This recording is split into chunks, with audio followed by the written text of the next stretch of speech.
आप ये जानकर हैरान होंगे कि जुपिटर के 67, यूरेनस के 27, नेपच्यून के 13 चांद हैं, जबकि जमीन का सिर्फ एक ही चांद है। आखिर क्यों? चांद को पहली बार जमीन पर किसने देखा था? वो कौन सा वक्त था जब हमारी जमीन का कोई चांद नहीं था? क्या ये बात सच है कि चांद भी हमारी जमीन का एक हिस्सा था? अमेरिका ने अपना पहला मिशन चांद पर 1969 में भेजा। इसके बाद 1972 में इस मिशन को रोक दिया गया और आखिर इतने साल गुजरने के बाद दोबारा चांद का मिशन क्यों नहीं शुरू किया गया? हमने हमेशा चांद का एक ही रुख देखा है। इसकी क्या वजह है? मून का दूसरा रुख भी है या नहीं? चांद की फॉर्मेशन में कितना टाइम लगा? चांद रात को आता है और दिन को गायब हो जाता है, इसकी क्या वजह है? ये बात सच है कि चांद कोई प्लेनेट नहीं है और ना ही इसकी अपनी कोई रोशनी है। चांद जमीन का एक सैटेलाइट है जो जमीन के गिर्द चक्कर लगाता है। क्या होगा अगर जमीन के गिर्द चक्कर लगाते हुए चांद जमीन से टकरा जाए? तो आज की वीडियो में हम चांद से जुड़े तमाम क्वेश्चन की डिटेल जानने की कोशिश करेंगे। मून हमारे सोलर सिस्टम का 5वां सबसे बड़ा सैटेलाइट है। मून की तारीख के बारे में ख्याल किया जाता है कि ये इस वक्त बना था जब 4.5 बिलियन साल पहले सोलर सिस्टम के बनने के फौरन बाद एक बहुत बड़ी चट्टान जमीन से टकराई थी।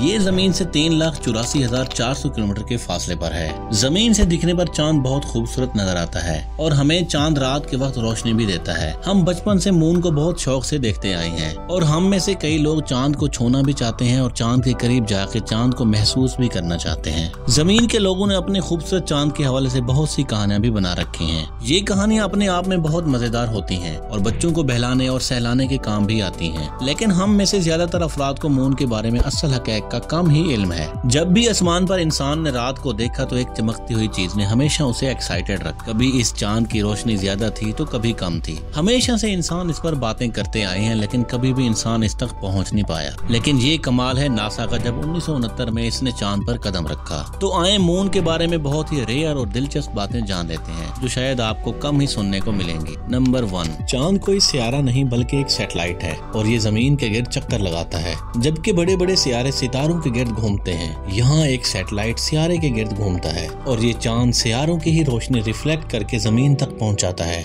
चांद जमीन से तकरीबन 3,84,400 किलोमीटर की दूरी पर है और चांद की उम्र 4.5 बिलियन साल बताई जाती है। चांद चट्टानों, ऑक्सीजन, सिलिकॉन और आयरन समेत कई केमिकल से मिलकर बना है। चांद के अंदर मौजूद कई जगह घड़ों से ढकी हुई हैं। नंबर 2, चांद के पास ना तो कोई एटमॉस्फेयर है, ना ही हवा है और ना ही पानी। फिर भी इसका अपना ग्रेविटेशनल फील्ड है जिसकी वजह से इसमें लहरें आती हैं। इसका मतलब ये है कि हमारे प्लेनेट यानी जमीन पर पानी के बहाव को कम या ज्यादा करना भी चांद का ही काम है। नंबर 3, चांद की हरारत और मदार दोनों जमीन के मुताबिक होते हैं। यही वजह है कि हम हमेशा जमीन से मून का एक ही रुख देख पाते हैं। चांद की दूसरी तरफ को दूरी कहा जाता है जो जमीन से कभी भी नजर नहीं आता। नंबर 4, 1969 में जब इंसान ने पहली बार मून पर कदम रखा, इसके बाद मून की मिट्टी को दरियाफ्त करने के लिए 6 मजीद मिशन शुरू किए गए। इसके बाद अमेरिका ने 1972 में चांद पे मिशन भेजने का प्रोग्राम रोक दिया, जो कि आज तक इस मिशन को दोबारा नहीं किया गया। इसकी सबसे बड़ी रीजन फ्यूल कास्ट है, जो कि चांद पर पहुंचने में बहुत ज्यादा खर्च आता है, जिसकी वजह से हर कंपनी ये अफोर्ड नहीं कर पाती। 1972 के बाद चांद पे दोबारा किसी इंसान ने कदम नहीं रखा,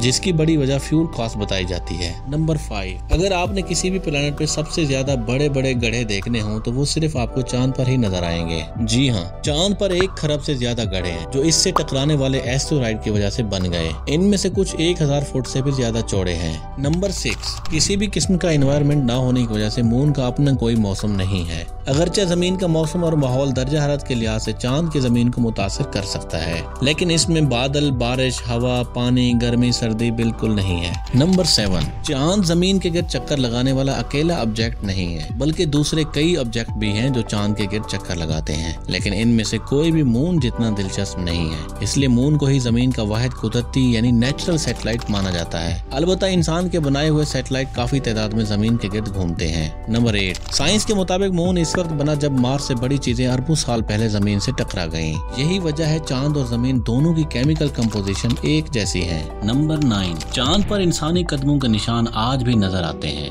नील आर्मस्ट्रांग और दूसरे कई साइंटिस्ट जिन्होंने चांद पर कदम रखा और उनके बूट प्रिंट्स 50 साल गुजरने के बाद आज भी चांद पर मौजूद हैं। इसके अलावा गड़े गए 6 अमेरिकी झंडों में से 5 झंडे और भी मौजूद हैं। नंबर 10, रशिया और और कनाडा के दरमियान कुतबी शुमाल में आर्कटिक बहरे ओकेयानूस के करीब जमीन का चक्कर लगाते हुए मून जमीन के इतना करीब आ जाता है, ऐसा लगता है कि ये जमीन से टकरा जाएगा। मून इस चक्कर को सिर्फ 30 सेकंड में मुकम्मल करता है और 5 सेकंड तक सूरज को फौरन गायब होने से पहले ही ढांप लेता है। नंबर 11, आप ये जानकर हैरान होंगे कि हमारी जमीन चांद के मुकाबले में 4 गुना बड़ी है। नंबर 12, नंबर भी 12 और चांद पे जाने वाले लोगों की तादाद भी 12। जी हाँ, आप ये भी जानकर हैरान होंगे कि जमीन से जाने वाले टोटल 12 लोग ही थे जिन्होंने चांद पर कदम रखा। नंबर 13, आप ये भी जानकर हैरान होंगे कि आज के इस जदीद दौर में जमीन से चांद तक पहुंचने के लिए 2 दिन का टाइम लगता है। आप ये भी जानकर हैरान होंगे कि जो लाइट हमें रात को चांद से निकलती हुई नजर आती है वो सूरज से रिफ्लेक्ट होकर हमारी तरफ आती है, मतलब चांद की अपनी कोई रोशनी नहीं।